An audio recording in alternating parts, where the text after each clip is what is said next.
It was 10:30, December 13, 2017.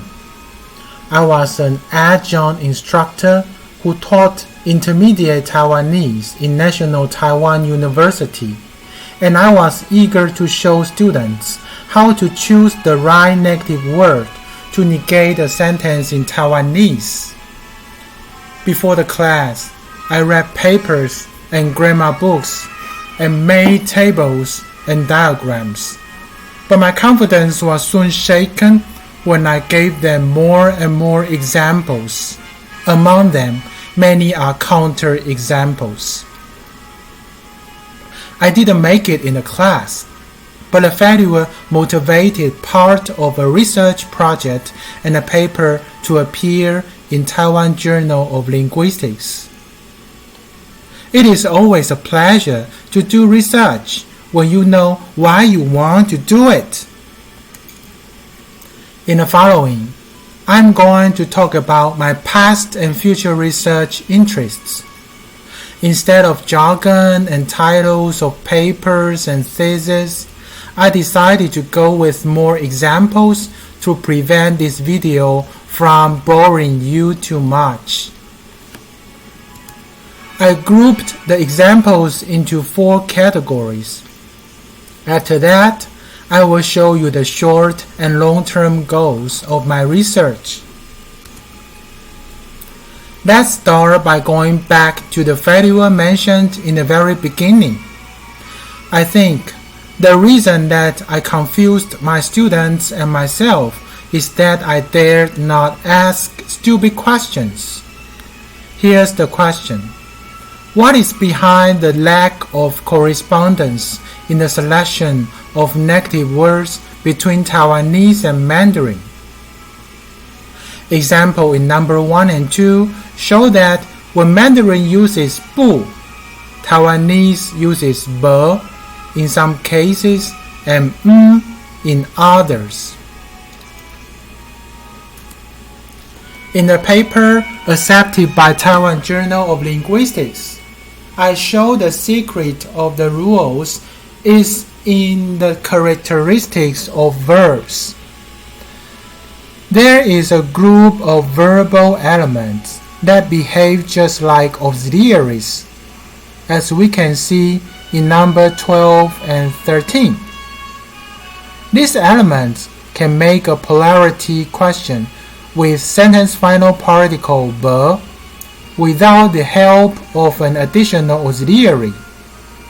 And these are also the verbs that only choose to negate the sentence. Interestingly, we can see a similar case in French. In most cases, verbs need a particle in between, as we can see in 14C and D. However, in 14A, the verb se precedes another verb immediately, just like an auxiliary.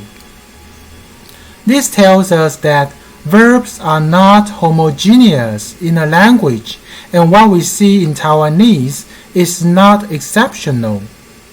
Moreover, this finding will definitely help me in teaching a language with clear principles and explanations. And this group of exceptional verbal elements deserve to be introduced with other auxiliaries, for they are not only critical in selecting the right negative word, but also in making a question. In addition to asking stupid questions, sometimes we might be hindered by established impressions and fail to see the truth. In the same research project sponsored by the Ministry of Science and Technology, I also looked into the atypical use of the negative word in order to confirm the grammatical judgments of some Mandarin sentences. I consulted speakers who do not live in Taiwan and are not Taiwanese speakers. If I did not do so, Probably I will never find a contrast in these pairs. In the previous studies, researchers seem to consider de in Taiwanese as a cognate and synonym of 不就 in Mandarin. I argue against this stereotype with many formal tests in a paper just submitted recently. There are always problems somewhere we think there is none. I'm glad I'm just sensitive and curious enough to discover some of them. I'm pretty happy that my PhD dissertation is elected as the Dissertation of the Year 2017 by the Society of Linguistics in Taiwan. However, I'm even more glad that in this dissertation, I summarized several long-ignored function words in Taiwanese. For example, "xi" in number 12 occurs before an epistemic modal, which is impossible in Mandarin for Mandarin speakers not growing up in Taiwan. We all know that astrology has long suggested the existence of black holes in theory, but no one has even seen one. Only recently, scientists successfully took an image of a black hole.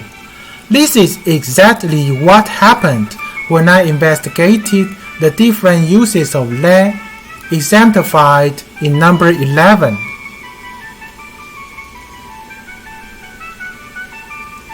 To my knowledge, Taiwanese is the only language that fully embodies the speech eggshell postulated by Spitz and Tenney in 2003. In other words, this language realizes the phrase in theory. It makes the once hypothesized phrase visible with lexical items under each node of it.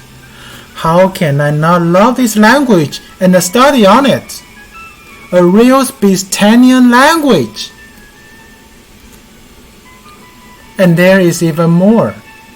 Our understanding of evidential modality has long been unilateral and speaker-oriented. In 2017, Bergquist points out that a South American language, Maminder, has an evidential element of mutual knowledge. See number 19. When the affix nda is attached to the verbal item, the sentence will convey an additional meaning that the preposition is known by everyone in this community. That is to say, it's of mutual knowledge. Believe it or not, the evidential modality of mutual knowledge is also found in Asia, more specifically in East Asia, in the biggest native language on this island. I argue in my dissertation with examples like number 20. The negative word "be" can be used without negating anything, but to indicate the preposition is a shared knowledge between the speaker and the addressee. This is so amazing. The instance of evidential of mutual knowledge in Asia is discovered for the first time. Now I am still exploring. In a recently approved research project, I'm going to look into a weird case of evaluative morphology. People have long noticed that by a morphological transformation, like affixation, the meaning of a word can be evaluatively changed. For example, in number 9, the Portuguese word which means car can become big car by vowel epenthesis. In similar ways, light becomes small light in Italian. Sac becomes lollipop in French. However, the literature of evaluative morphology so far has not taken note of the overspill of this kind of morphology. In Taiwanese, of course, we have typical cases like the one in number 10, in which the meaning of tia, which is vehicle, can be changed into small car or small vehicle by the suffix a. What is intriguing is that we also have cases in which the morphology of verb reduplication changes not the meaning of the word where the morphology applies to, but somewhere else. The sentence in number 11 demonstrates this. By reduplicating the verb 嫁, in Taiwanese pronounced as 给, which means marry, an additional evaluative meaning is added to the nominal phrase that follows the verb. This means that evaluative morphology can be more than morphology, and so far as I know, no language has this kind of examples except for Taiwanese. My career as an academic is still short, but in the future, I will keep on looking for what fails to draw attention but is critical in human language. And as I have been doing, I will do my research in cross-linguistic perspective and try hard to provide insight and explanations. One of my long-term goals is to write a Taiwanese grammar in a comparative view. I believe what I've done and what I'm going to do will help us understand more about human language and the role my ethnic language plays in it. In this presentation, I have shown that my main research interests are in comparative syntax, and the target language is Taiwanese. In the past and into the future, I will keep on studying in a cross-linguistic way, and I believe what I find and propose will have an impact on both typology and theoretical linguistics.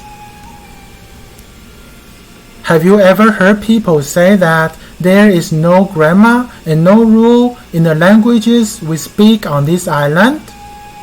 Do people tell you the native languages on this island are nothing but vulgar parlance? I'm very sure they are wrong. They have mistaken a hidden gem for rubbish. The language is a special window, and it will unravel the secret of human language and cognition for us. Thank you. May you have a beautiful day.